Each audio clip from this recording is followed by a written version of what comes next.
Dans la galerie des grands guerriers romains du passé, se distingue sans doute Lucius Siccius Dentatu, également connu sous le nom de l'Achille romain. Les archives historiques nous montrent que Lucius a participé à 120 batailles et a combattu dans au moins 8 duels individuels, accumulant 120 cicatrices sur son corps comme témoignage de sa bravoure.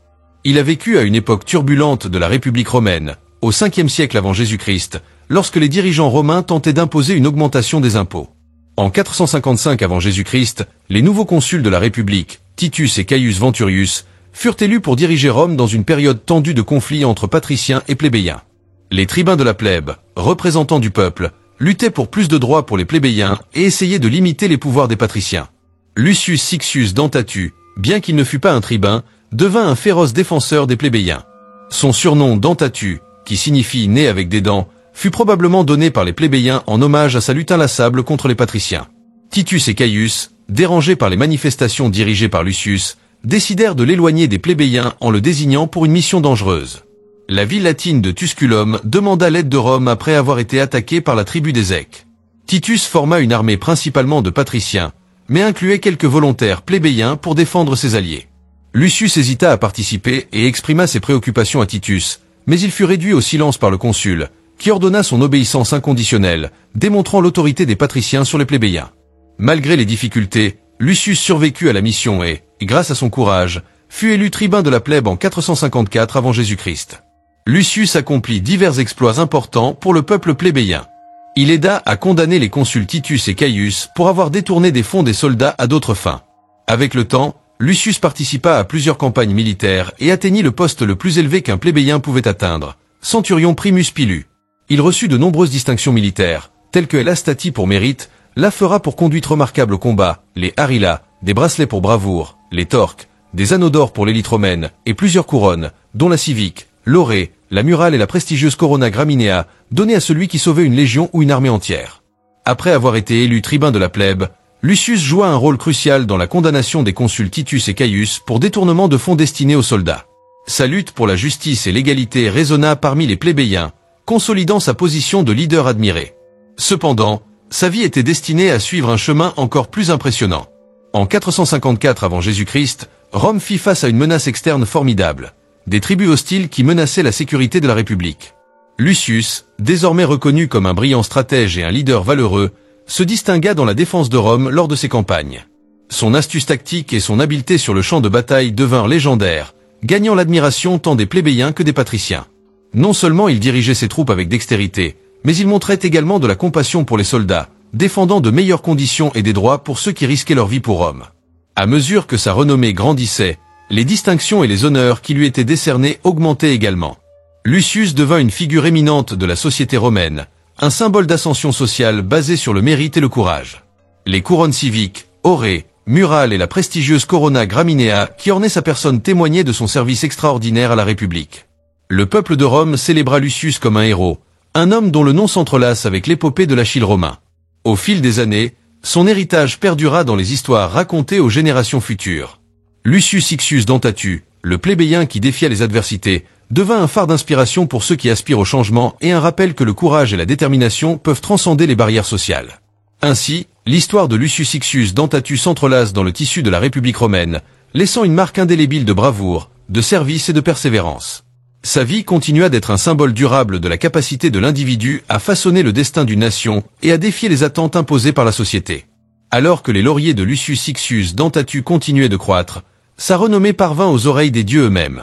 Dans un tournant surprenant du destin, la ville de Rome se trouva confrontée à une calamité de proportions épiques.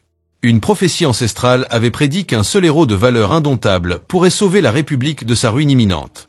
Lucius, déjà élevé au rang de légende vivante, fut appelé à assumer un rôle qui transcendait les limites de la réalité connue. Les dieux eux-mêmes observaient avec intérêt, tandis que l'Achille romain se préparait à affronter une menace divine qui planait sur sa chère Rome.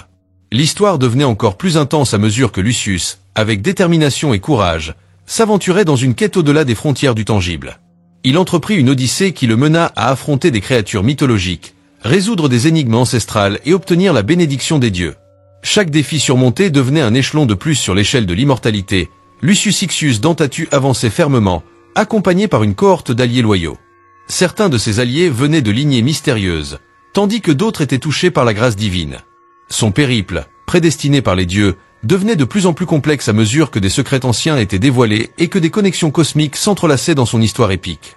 Au climax de la saga romaine, avec la ville éternelle enveloppée dans des ombres sombres, tous attendaient l'intervention du héros. Des forces malveillantes, semblables à des tempêtes surnaturelles, se déchaînaient sur Rome.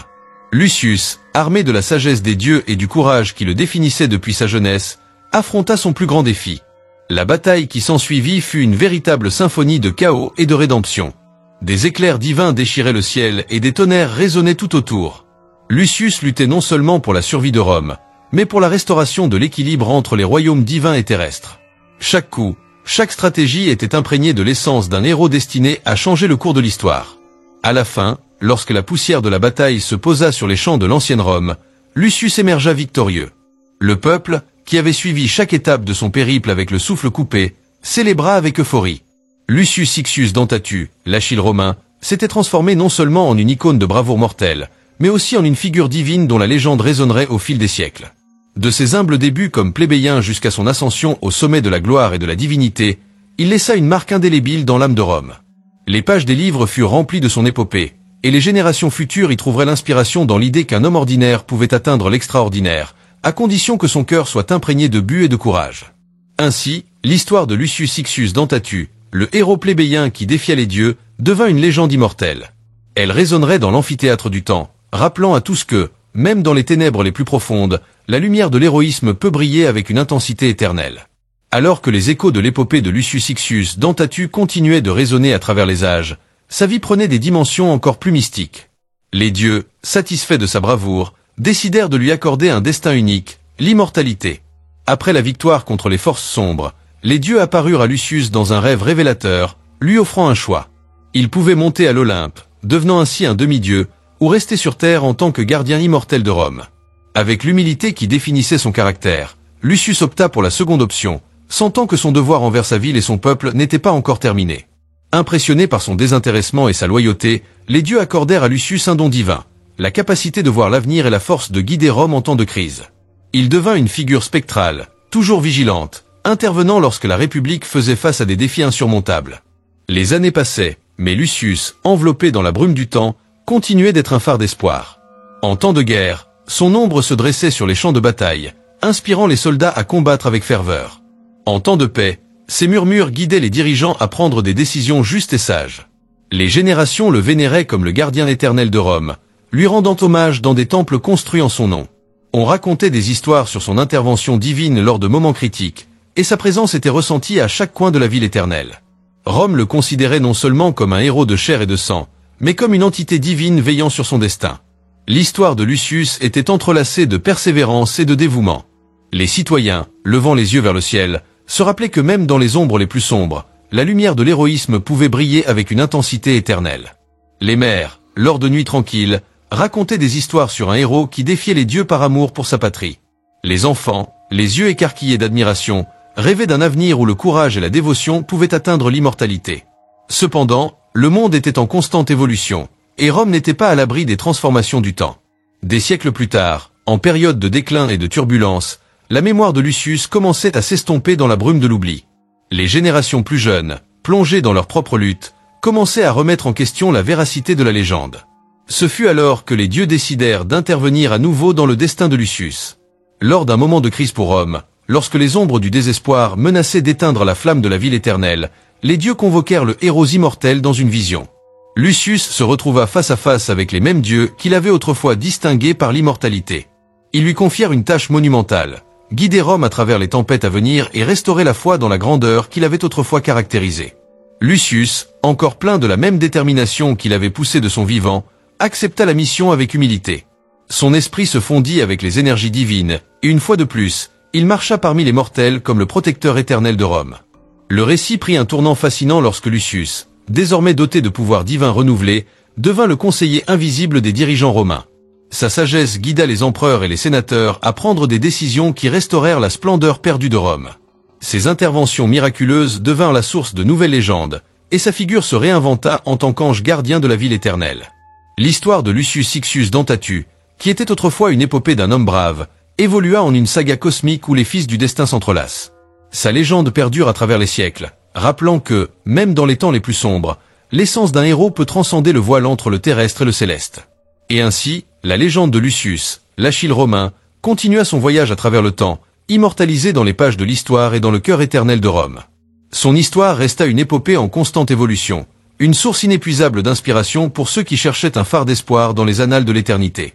À mesure que les siècles passaient, la connexion de Lucius Siccius Dentatu avec le divin se renforça.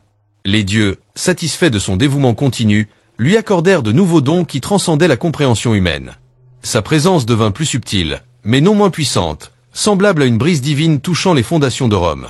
Dans un geste surprenant, Lucius se transforma en confident des dirigeants romains, offrant ses conseils non seulement en temps de crise, mais aussi en période de paix.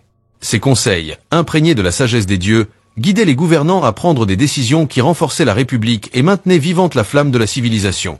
Bien qu'il soit entrelacé avec l'éthéré, Lucius maintenait une connexion spéciale avec les citoyens de Rome.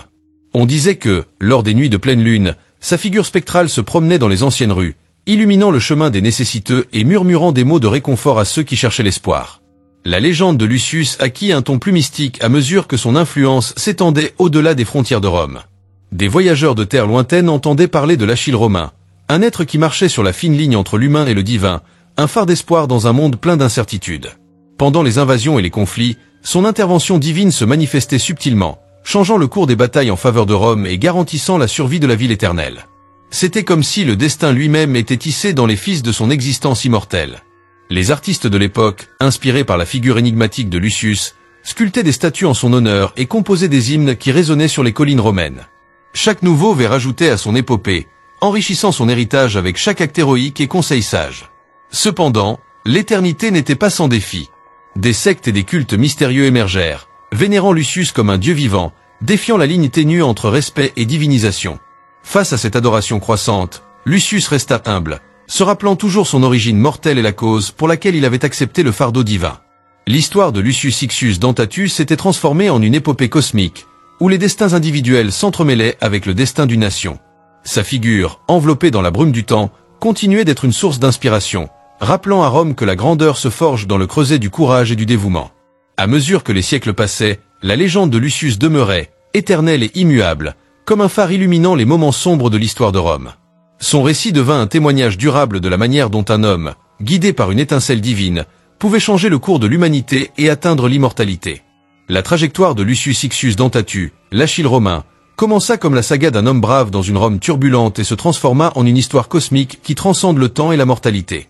Son parcours nous rappelle la force qui réside dans le courage, la dévotion et la capacité à affronter des défis apparemment insurmontables. Lucius n'est pas seulement un héros de son temps, mais une inspiration pour nous tous, quelle que soit l'époque dans laquelle nous vivons. Son histoire nous enseigne la persistance, la justice et le dépassement des barrières imposées par la société. Je vous invite à réfléchir aux leçons que nous pouvons tirer de cette incroyable odyssée. Que nous apprend l'histoire de Lucius Siccius Dentatu sur la détermination et la lutte pour la justice? Réfléchissez en attendant la suite de cette saga épique. Ne manquez pas la prochaine partie de ce voyage inspirant. Explorons ensemble comment Lucius a affronté de nouveaux défis et a encore solidifié sa légende. Si cette histoire a touché votre cœur et résonné avec votre âme, partagez vos réflexions et laissez votre j'aime pour renforcer l'épopée de Lucius. Abonnez-vous pour ne manquer aucune des prochaines aventures. Je remercie chacun d'entre vous d'avoir embarqué dans ce voyage. À la prochaine, explorateurs du savoir.